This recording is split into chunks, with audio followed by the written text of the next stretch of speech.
Mas Peci ke depannya misinya buat Setu dan sungai di Depok nih gimana nih, Pak? Visi kita ke depan dan misi kita ke depan, bagaimana kualitas daripada sumber daya air yang ada di wilayah Depok khususnya ini bisa terjaga.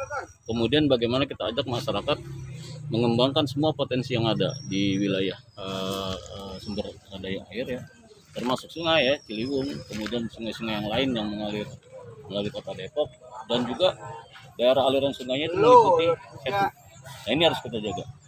Bagaimana caranya? Ada 3 pendekatan. Yang pertama, pendekatan sisi lingkungan ya, environment-nya ya. Yang kedua, sisi edukasi, education-nya. Kemudian yang ketiga, sisi pemberdayaan masyarakat, empowerment. Bagaimana kegiatan ketiga ini bisa kita implementasi pada masyarakat, yang pada akhirnya ujungnya adalah meningkatkan kesejahteraan masyarakat kita, terutama dalam pemanfaatan sumber daya air dan pengembangan ekologi, ekonomi. Kemudian masyarakat juga bisa berdaya melalui kegiatan-kegiatan ini. Saya rasa itu, Bang. Pak Heri, sekarang target kita berapa luas area yang mau kita bersihkan? Kalau target area sebetulnya kita caranya bertahap ya. Kita nggak mungkin nih satu area ini hari ini selesai. Jadi kalau dari informasi kawan-kawan di sini ada sekitar 15 sampai 19 hektar kan. Sebetulnya luasannya sampai 90. Luasan termasuk dasarnya. Tapi yang kita coba bertahap lah. Misalnya kita udah mulai dari minggu yang lalu. Setiap 10 meter persegi dulu kita kerjain. Terus bertahap.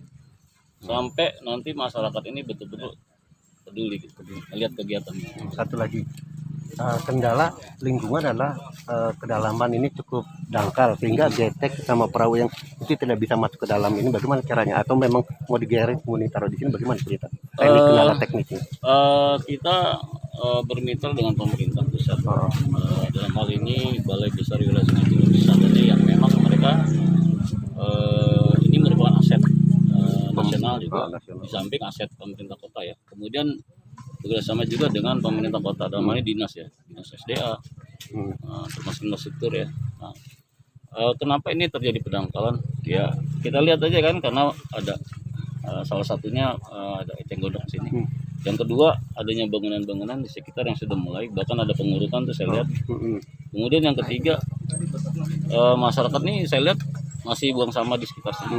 Nah, sedimen ini macam-macam juga. Ada yang sedimen lumpur, ada karena kotoran sapi. Sehingga ini jadi daratan. Sehingga dia menimbulkan kedalamannya jadi lebih berkurang ya. Satu lagi kan tadi ada 25 satu 3 hilang. Satu lagi Peladen, 2 lagi ya mana lah kira-kira?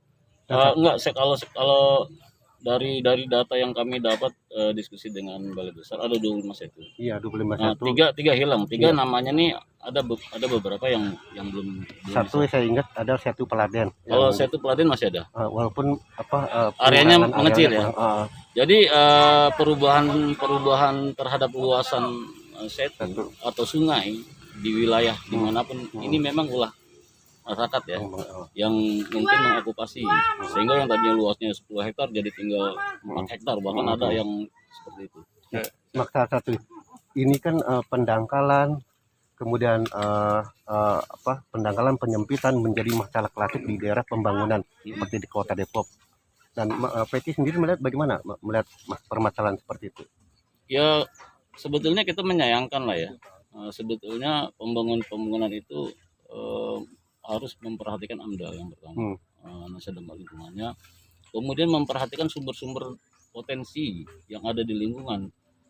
Dengan adanya misalnya penyempitan setu, pendangkalan, kemudian terjadinya ini penurunan kualitas air dan kekeringannya yang berpotensi kekeringan, ini kan akan menimbulkan dampak bencana.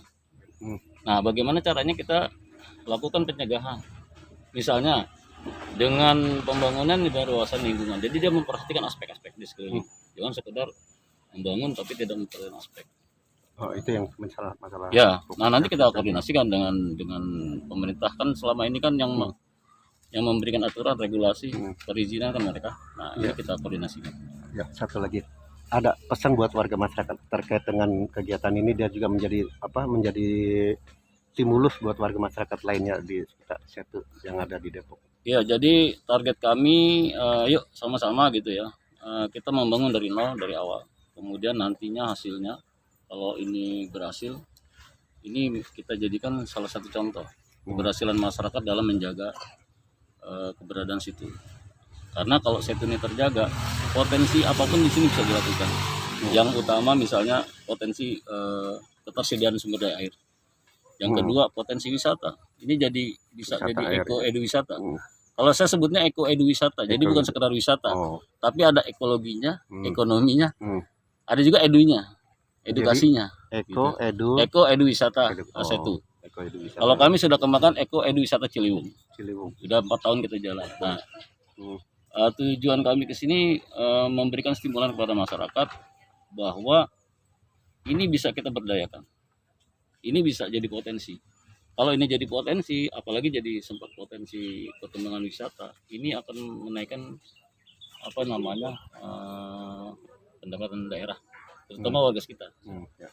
peningkatan ekonomi. Ya. Supaya kalau ekonomi mereka tertata juga, ini udah teredukasi supaya mereka nggak buang sampah.